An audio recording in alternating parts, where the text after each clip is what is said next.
আসসালামু আলাইকুম। আজকে ক্যাবিনেটের নির্ধারিত মিটিং হয়েছে এবং আজকে ক্যাবিনেটে অনেকগুলো ইম্পর্টেন্ট ডিসিশন এসছে। তার মধ্যে সবচেয়ে যেটা খুব গুরুত্বপূর্ণ সেটা হচ্ছে ক্যাবিনেট আজকে অ্যাপ্রুভ করেছে নারী ও শিশু নির্যাতন আইনের সংশোধনী পাশ হয়েছে। আপনারা জানেন যে এটা নিয়ে আমাদের ল অ্যাডভাইজার গত সপ্তাহে এটার উপরে বিস্তারিত বলেছেন, আমি আর নতুন করে বলবো না। তবে যেটা আজকে অ্যাড করার মতো যে ইন দ্য মিন টাইম আমরা এই যে গত কয়েকদিন আগে যখন ল অ্যাডভাইজার আপনাদেরকে ব্রিফ করলেন এবং তারপরে তখন তো নীতিগত সিদ্ধান্ত হয়েছিল, এর মধ্যে আমরা অনেকগুলো নারী মানে ওমেন গ্রুপসের সাথে আমরা তাদের মতামত আমরা নিয়েছি এবং তাদের মতামতগুলোকে অ্যাকোমোডেট করার যথাসাধ্য চেষ্টা করা হয়েছে। তো তার আলোকে আজকে প্রায় ঘন্টাখানেক এই লটা নিয়ে ডিবেট হয়েছিল, হওয়ার পরে এই অ্যামেন্ডমেন্টটা এটা পাস হয়েছে। তো এটার মূল যেগুলো ছিল সেটা হচ্ছে যে এখানে বলাৎকারের একটা নতুন সংজ্ঞা দেওয়া হয়েছে এবং আপনারা জানেন যে এই মামলাগুলোর জন্য ডিএনএ টেস্ট একটা বড় একটা ডিলে, মামলাগুলো হওয়ার পিছনে ডিএনএ টেস্টের একটা বড় ভূমিকা ছিল। তো সেই জায়গাগুলো কিভাবে অ্যাড্রেস করা যায় সেইগুলো মেজার নেওয়া হয়েছে এবং অ্যাট দ্য সেম টাইম আপনারা জানেন যে আমরা নতুন 2টা ডিএনএ ল্যাবও আমরা করতে যাচ্ছি। আর আরেকটা বিষয় হচ্ছে যে বিয়ের প্রলোভন দেখিয়ে যে রেপ কেসগুলো, সেই জায়গাটাও নতুন করে অনেকগুলো মেজার নেওয়া হয়েছে এবং সেক্ষেত্রে এইটাকে আগের ল থেকে একটু নতুন একটা সেকশন নিয়ে এসে সেই লটাকে সর্বোচ্চ শাস্তি 7 বছর করা হয়েছে এবং সেটার ক্ষেত্রে আরও সেফগার্ড নেওয়া যায়, যে সমস্ত সেফগার্ড মেজার এই লর ক্ষেত্রে নেওয়া দরকার সেগুলোর ব্যবস্থাও করা হয়েছে। তো আমি মানে ক্যাবিনেট অবশেষে এটা আজকে পাশ করেছেন। এটা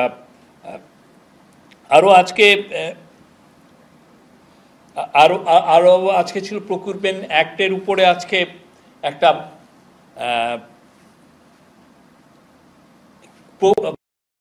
নিয়ে আপনি জানেন যে আমাদের এটা নিয়ে আগে অনেক ধরনের এটা নিয়ে কনসার্ন ছিল। দেখা যাচ্ছিল যে সিন্ডিকেট করে অনেক কোম্পানি কয়েকটা জায়গার কয়েকটা মিনিস্ট্রিতে দেখা যাচ্ছে একই ধরনের 2-3টা কোম্পানি তারা সিন্ডিকেট করে বেশিরভাগ ক্ষেত্রে অনেক ক্ষেত্রে গভর্নমেন্টের কন্ট্রাক্টগুলো পাচ্ছিলেন।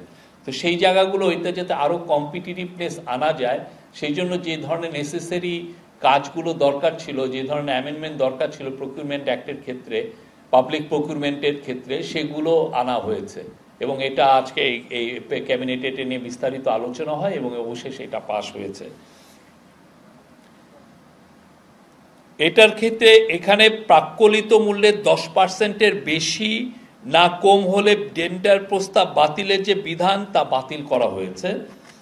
পূর্বের কাজের মূল্যায়নের জন্য যে ম্যাট্রিক্স ছিল, যেটা থাকার ফাইল একই প্রতিষ্ঠান বারবার কাজ পেত, তা বদলে নতুন সক্ষমতা ম্যাট্রিক্স করা হবে।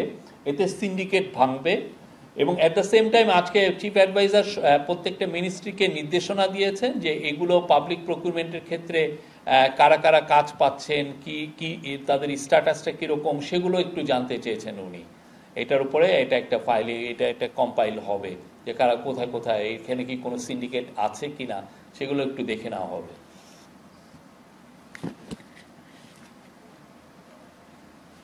এছাড়া সরকার এখন 65%-এর কাজ দরপত্র হয় অনলাইন, 65%-এর পর্যন্ত সরকারি কাজ অনলাইন মানে ই টেন্ডারের মাধ্যমে হয়। তো সেটা এখন 100% উন্নীত করা হবে, এটাও আজকে ডিসিশন হয়েছে। আর একটা হচ্ছে 3 নম্বর ছিল পরিত্যক্ত বাড়ি যেগুলো বরাদ্দপ্রাপ্ত তার নিজ নামে নামকরণ করতে পারতেন না। গভর্নমেন্টের অনেকগুলো পরিত্যক্ত বাড়ি যেটা গভর্নমেন্ট বিক্রি করে দিচ্ছে, সেগুলো দেখা যাচ্ছে যে যাদের নামে বরাদ্দ হচ্ছে তারা অনেক ক্ষেত্রে নামকরণ করতে পারতেন না। সেই অসুবিধা দূর করতে আইনে সংশোধনী আনা হয়েছে। জনসাধারণের সুবিধার্থে আমরা অলরেডি জেনেছি যে 3রা এপ্রিল ছুটি ঘোষণা করা হয়েছে। এবং আরও একটা ঐতিহাসিক বিষয় হচ্ছে যে আজ এই চৈত্র সংক্রান্তিতে 3টা পার্বত্য ডিস্ট্রিক্টে ছুটি থাকবে। আমরা তো এমনিতে তো পয়লা বৈশাখে থাকে, বাট 3টা পার্বত্য ডিস্ট্রিক্টে চৈত্র সংক্রান্তিতে এটা ছুটি থাকবে। কারণ আপনারা জানেন আমাদের পার্বত্য চট্টগ্রামে বিজু, বৈশাখী, সাংগ্রাই অনেক তারা ফেস্টিভ্যালের আয়োজন করেন, এবং এইটারও তাদের জন্য এই নির্বাহী আদেশে একটা ছুটির বন্দোবস্ত করা হচ্ছে। এবং এই ছুটিটা এই আমাদের সমতলে যারা জাতিগোষ্ঠী আছেন বাঙালি ছাড়া, যেমন ধরেন সাঁওতাল, খাসিয়া বা গারো, তাদের জন্য এটা প্রযোজ্য হবে। আর আজকে আরো বেশ কিছু ডিসিশন এসছে, তার মধ্যে আমি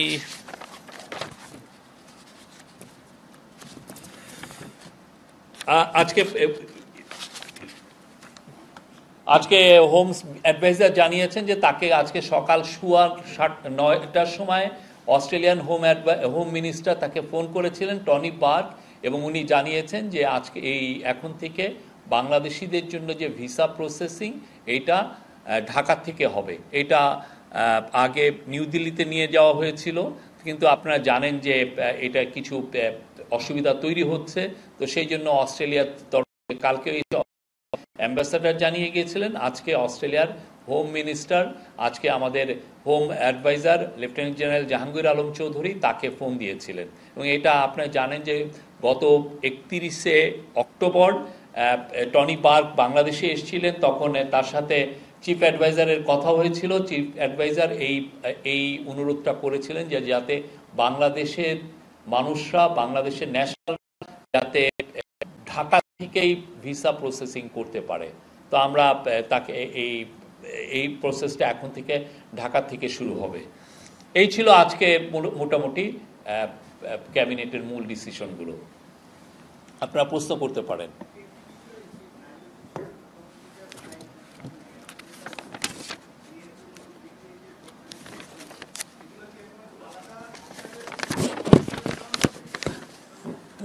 না, এটা নারী ও শিশু নির্যাতনের কেসের মধ্যেই থাকবে, বাট আলাদা একটা সেকশনে হবে। না না, এটা আলাদা অপরাধ না, একই অপরাধ, কিন্তু সেই একই আইনের আওতায়। তো এখন আগে যেরকম ABCD এরকম ছিল, সেটাকে এইরকম ভাবে আলাদাভাবে হচ্ছে। এটা ড্রাফটটা এই বিষয়ে আরো আপনাদেরকে বিস্তারিত বলবেন আমাদের ল অ্যাডভাইজার, আপনারা তার কাছ থেকে শুনে নেবেন।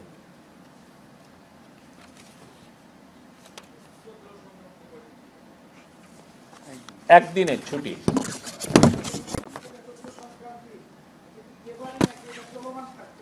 এটা এবছর তো নির্বাহী আদেশও হলো, আমরা আশা করছি এটা চলমান থাকবে।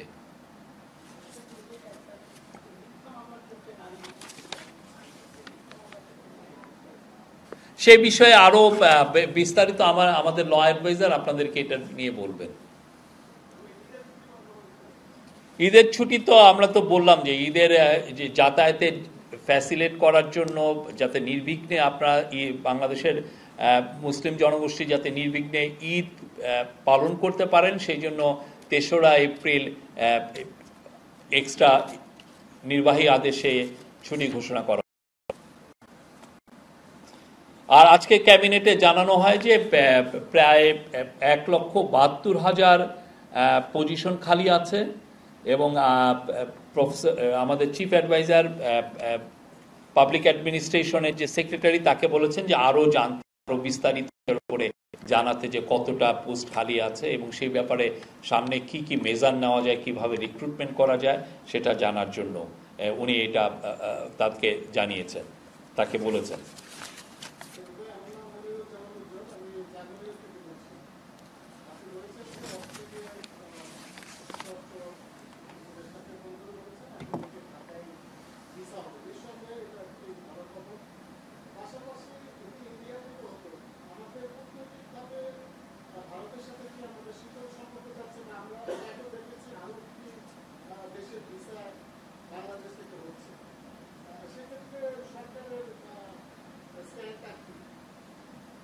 আমাদের সাথে ইন্ডিয়ার খুবই ভালো সম্পর্ক আছে। আপনারা দেখেছেন যে আমাদের যে 7 মাসে আমাদের এই ইন্টারিম গভর্নমেন্ট 7 মাস ক্ষমতা নেওয়ার পরের থেকে ইন্ডিয়ার সাথে আমাদের ট্রেড আরও বেড়েছে, আমাদের সম্পর্কটা ভালো। তবে ভিসার বিষয়ে কিছু জটিলতা আছে, তো সে বিষয়ে আমরা এটা ফরেন মিনিস্ট্রি বলতে পারবে। বাট আমরা ইন্ডিয়ার সাথে আমরা সুসম্পর্ক চাই, অবশ্যই সেটা ন্যায্যতা, সমতা এবং মর্যাদাপূর্ণ একটা সম্পর্ক হতে হবে।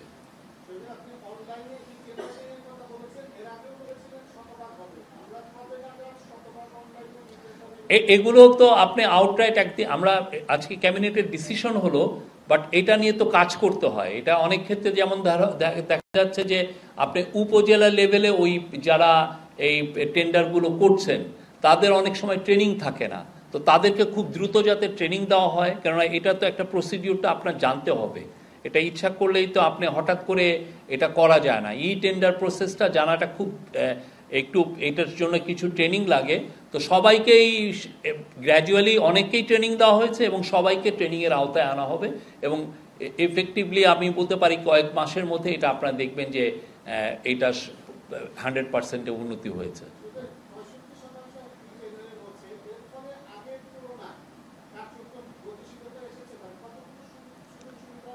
টেন্ডারের মূল উদ্দেশ্য হচ্ছে যে যাতে টেন্ডারিং প্রসেসে কোনো ধরনের করাপশনটা না থাকে, এটা হচ্ছে মূল উদ্দেশ্য। তো সেই জায়গাটায় আমরা অ্যাচিভ করতে চাচ্ছি যে যাতে টেন্ডারিং প্রসেসে কোনো ধরনের কোনো মানে অসাধু গ্রুপগুলো যাতে ডোমিনেট না করতে পারে, কোনো ধরনের করাপশন যাতে না হয়, এবং এই জায়গাটায় যতটা স্বচ্ছতা রাখা যায় আমরা সেই স্বচ্ছতা যাতে ইনশিওর হয়, যেন টোটাল ট্রান্সপারেন্সি থাকে।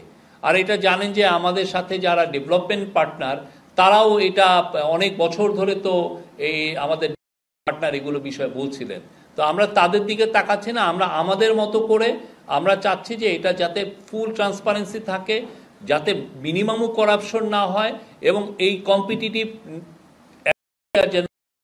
আরো অনেক কোম্পানি যাতে এই টেন্ডারিং প্রসেসে জয়েন করতে পারেন।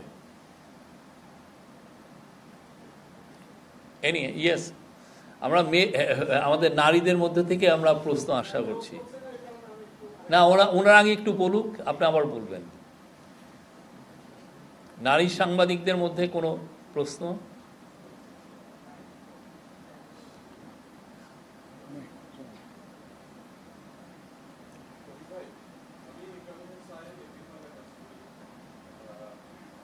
সাজিদা বলবেন না কিছু? জি প্লিজ। আমি কাউন্সিল সাহেব এটিএম এর কাজ করি। আজকে তো সংলাপ কমিশনের সাথে এই সংলাপের কোনো টাইম ফ্রেম আছে কিনা, যেটা কবে শেষ হবে? এটা ঐক্যমত্য কমিশন আপনাদেরকে ডিটেলটা বলতে পারবেন। আজকে এটা শুরু হচ্ছে এবং এটা খুবই আমাদের জন্য একটা আনন্দের সংবাদ। এটা আমরা আশা করছি যে 6টা কমিশনের যে রিপোর্টগুলো হয়েছে সেটা নিয়ে এখন চুলচুলা বিশ্লেষণ হবে, এটা নিয়ে অনেক ধরনের ডায়ালগ হবে এবং এর মধ্যে বাংলাদেশ একটা খুব ভালো রিফর্মের একটা প্যাকেজ পাবেন। আরেকটা বিষয় হলো যে তুলসী ব্যাপারে যে সাক্ষাৎকার ইস্যুতে সরকার আসলে বিব্রত কিনা, বা এই ব্যাপারে সরকার কি ধরনের কূটনৈতিক তৎপরতা চালাচ্ছে? সরকার এই বিষয়ে একটা বিবৃতি দিয়েছে এবং এই বিষয়ে আমাদের যে ফরেন অ্যাডভাইজার সেই বিষয়ে কথা বলেছেন। এর বাইরে আমাদের আর নতুন করে কিছু অ্যাড করার নেই। এনিওয়ান ফ্রম নারী সাংবাদিকদের মধ্যে কোনো প্রশ্ন প্লিজ?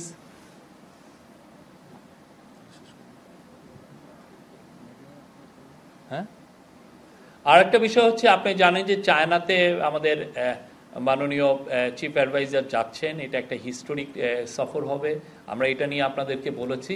একটা বিষয় হচ্ছে যে চায়না আমাদের এখান থেকে 3টা এগ্রিকালচার পণ্য খুব বড় আকারে ইম্পোর্ট করতে চায়, চাইনিজ অ্যাম্বাসাডার আমাদেরকে জানিয়েছেন। তার মধ্যে আম, কাঁঠাল এবং গোয়াভা, এবং এটা খুবই প্রফেসর ইউনুস এটা এর আগেও তাদেরকে উত্থাপন করেছিলেন। ওয়াংয়ের সাথে ওনার যখন ইউএন জেনারেল অ্যাসেম্বলিতে কথা হয়েছিল এই বিষয়টা উত্থাপন করেছিলেন। পরবর্তীতে চাইনিজ অ্যাম্বাসেডারের সাথেও এই বিষয়টা আলাপ হয়েছিল, উনি বলেছিলেন। এবং চাইনিজ অ্যাম্বাসেডার বলেছেন যে মানে একটু করেই করেছেন, একটু যোগ করেই, যে আমরা এত আম নিব তোমাদের এখান থেকে, তোমাদের এখানে শর্টেজ হয়ে যাবে। হ্যাঁ, তো সেই জন্য আমরা আশা করছি যে চায়নায় আমাদের একটা নতুন এক্সপোর্টের নতুন দিগন্ত উন্মোচিত হবে। তারা বাংলাদেশের আমকে চাইনিজরা পছন্দ করছেন এবং এই বিষয়ে চায়নায় আপনি খুব দ্রুত আপনারা দেখবেন এবং এই সফরের মাধ্যমে এটা আরও আমাদের ওপেন আপ হবে এই মার্কেটটা। এবং তারা চাইনিজরা খুব কাঁঠাল পছন্দ করেন, কাঁঠালটাও খুব বৃহৎ আকারে আমরা এক্সপোর্ট করতে পারবো।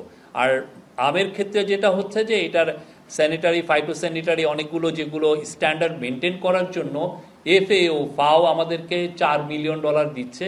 তো সেই অনুযায়ী এগুলো এই ফ্যাসিলিটিগুলো এক্সপোর্টের জন্য কিছু কিছু তো মিনিমাম কিছু স্ট্যান্ডার্ড মেনটেন করতে হয়, সেই মেনটেন করার জন্য ফাও আমাদেরকে কারিগরি সহায়তা এবং অন্যান্য সহায়তা দিচ্ছে। তো এর ফলে যেটা হবে যে বাংলাদেশের আম বৃহৎ আকারে চায়নায় যাবে আমরা আশা করছি। আমি মহিউল হক নিউ এজে কাজ করি।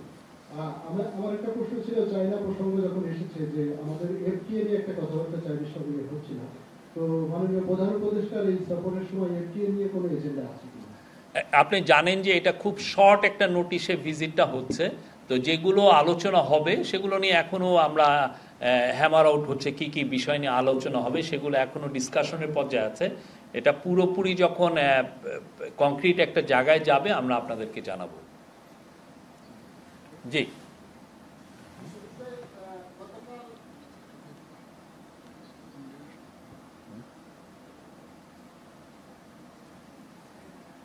আপনি আপনার দিচ্ছি। হ্যাঁ, একটা মেয়ে। জি প্লিজ। আমার নাম আতিকা রহমান, আমি রাজনীতিতে কাজ করি। প্রধান উপদেষ্টা চায়না সফর নিয়ে প্রশ্নটি করতে চাই। আমরা বেশ কিছু গণমাধ্যমে দেখেছি এবং আমরা নিজেরাও বিষয়টা অনুধাবন করেছি। ভারতে ভিসা সংক্রান্ত বিষয় নিয়ে যেহেতু জটিলতা থাকার কারণে অনেকে চিকিৎসা নিতে সে দেশে যেতে পারছে না, মানে আগে হারটা অনেক বেশি ছিল। তো এখন অনেকেই চায়নার বিভিন্ন হসপিটালের দিকে ঝুঁকছে। তো মাননীয় প্রধান উপদেষ্টা চায়না সফরে কি হেলথ সংক্রান্ত বিষয় নিয়ে কোনো হসপিটাল? এটা খুবই একটা ওনার টপ প্রায়োরিটি, এই বিষয়টা আলোচনা করার। প্রফেসর ইউনূস আমাদের চিফ অ্যাডভাইজার চাচ্ছেন চাইনিজ যারা হেলথ কোম্পানিগুলো আছে তাদের সাথে কথাবার্তা বলতে, তারা যারা হেলথ চেন হসপিটাল চেন আছেন তাদের সাথে কথা বলতে চাচ্ছেন। একটা তো হচ্ছে যে চায়নায় যে ওইখানে আমাদের যারা অসুস্থ বা যারা রোগী আমাদের মানুষজন যাচ্ছেন ওইখানে ট্রিটমেন্টের জন্য, এটা একটা ভালো উদ্যোগ। এটা একটা ওরা অলরেডি কুনমিংয়ের 4টা হসপিটালকে ওরা আমাদের জন্য ডেডিকেট করেছে। কিন্তু এর বাইরেও প্রফেসর ইউনূস চাচ্ছেন যে চাইনিজ জাতীয় হেলথ কোম্পানিগুলো তাদের হসপিটাল চেইনগুলো যাতে বাংলাদেশে এসে ইনভেস্ট করে। তাহলে হবে কি আমরা আমাদের জাস্ট দৌড়গোড়ায় আমাদের কাছে একদম তাদেরকে আমরা সার্ভিসটা টপ ক্লাস চাইনিজ হসপিটালগুলো খুবই নাম করা এবং আমরা তাদের সার্ভিসগুলো খুব আমাদের সিটিতে ঢাকাতে বা বড় বড় সিটিতে আমরা এটা পাবো। তো এটার জন্য স্পেশাল একটা এফোর্ট দেওয়া হচ্ছে। আমরা চাই যে চায়নার সাথে আমাদের এক ধরনের হেলথ কেয়ার ইস্যুতে আরও সুদৃঢ় আমাদের সম্পর্কটা হোক। চাইনিজ হেলথ কোম্পানিগুলো, চাইনিজ হেলথ কেয়ার কোম্পানিগুলো যাতে বাংলাদেশে এসে প্রচুর ইনভেস্ট করে, সেটা প্রফেসর ইউনূস এর আগে কয়েক দফা এটা বলেছেন এবং এইবারের ভিজিটে এটা একটা ওনার টপ একটা প্রায়োরিটিতে থাকবে। আমি আমাদের লাস্ট ইয়ার ব্যাপারে একটু জানার আগ্রহ ছিল যে রিপোর্টের ব্যাপারটা ছিল যে 2 দিনের মধ্যে আমরা পাবো, এ ব্যাপারে কোনো অগ্রগতি জানানো হয়েছে কিনা? আর 2 নম্বর হচ্ছে বলাৎকারে নতুন সংজ্ঞার কথা আপনি বলেছেন। আমরা এর আগে জানতে পেরেছিলাম যে বলাৎকারকে ধর্ষণ হিসেবে গণ্য করা হবে, এই ব্যাপারে একটু পরিষ্কার। এই বিষয়টা আপনাকে আমি তো এইখানে যা আমি বলছি আপনাদেরকে, এটাও তো আমি যেটা বলেছি যে ওভারঅল একটা কথা বলছি। এটা নিয়ে আপনার আরও ডিটেলস আইন ও পার্লামেন্টারি অ্যাফেয়ার্স যে মিনিস্ট্রি তারা এটা নিয়ে বলবেন। আমাদের law adviser professor Asif Nazrul এটার উপরে আরও আলোকপাত করবেন, উনি অলরেডি করেছেন। আপনারা আমার মনে হয় মিনিস্ট্রিতে থেকে এটা শুনবেন, এটার কি কি চেঞ্জ এসছে, কি কি ফাইনাল চেঞ্জগুলো হয়েছে। এবং এটা এই পুরো লটা এই জন্যই করা হচ্ছে যাতে বাংলাদেশ নারীদের জন্য একদম নিরাপদ, ওয়ার্ল্ডের একটা ওয়ান অফ দ্য মোস্ট নিরাপদ যাতে দেশ হয়। এটা হচ্ছে মানে কোনো ধরনের কোনো আর যে কোনো রেপ কেস যাতে খুব দ্রুত এটা আমরা ট্রায়াল করতে পারি এবং এটা খুব দ্রুত যেন এটার ভার্ডিক্টগুলো ডেলিভার করা যায়। শফিক ভাই, আমি মোস্তফা মল্লিক, চায়না লাইফে। আবার চায়না প্রসঙ্গে আসি। চায়নার যে পেশেন্ট এবং ডক্টর যারা গিয়েছিল প্রতিনিধি দলে আমিও ছিলাম এবং 4টা হসপিটালে গিয়েছিলাম। তো সেখানে হাসপাতাল কর্তৃপক্ষ, আপনি একটি ইঙ্গিত দিয়েছেন, হাসপাতাল কর্তৃপক্ষরা আমি ইন্টারভিউ নিয়েছিলাম, তারা বলেছিল যে খুব শীঘ্রই একটা বড় ধরনের প্রজেক্টে বাংলাদেশের সঙ্গে তারা অ্যাড হচ্ছে। সেখানে হচ্ছে যে বাংলাদেশি একটা হসপিটাল হবে যেখানে চায়না করবে, কারণ এবং বিমান ভাড়াটাও অনেক বেশি। তারা বলছে যে পেশেন্ট বাড়লে বিমান ভাড়া কমে যাবে। আর দোভাষীর একটা সমস্যা তারাও বলেছে, এখানে একটা ভাষাগত সমস্যা আছে। এই বিষয়টি নিয়ে আসলে আপনার কাছে কি করতে আছে? এখন ব্যাপারটা হচ্ছে কি যে যদি দোভাষীর সমস্যা থাকে, সবকিছুই বাংলাদেশের 50,000 বাংলাদেশি এখন চায়নাতে পড়ালেখা করছেন। তো আমার মনে হয় না যে দোভাষীর সমস্যাটা একটা বড় ইস্যু হবে। ওরা যে কেউ বাংলাদেশিরা ওইখানে যে যারা পড়ছেন তাদের মধ্যে থেকে অনেকে দুভাষী হিসাবে ইউজ করতে পারবেন।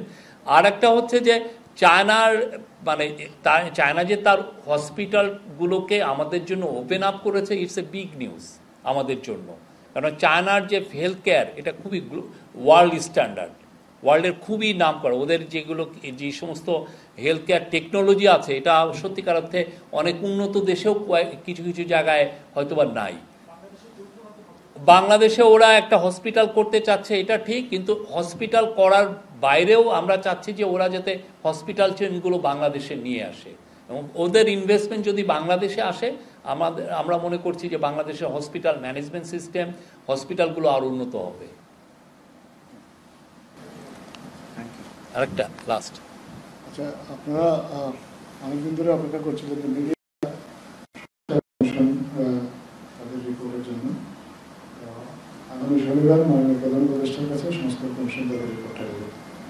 এছাড়া নারী বিষয়ক যে সংস্কার কমিশন করা হয়েছিল তারাও আমরা আশা করছি যে এই মাসের মধ্যেই হয়তো বা মাননীয় প্রধান উপদেষ্টা চায়না সফর শেষে ওনার কাছে এই রিপোর্টটা প্রস্তাব করা হবে।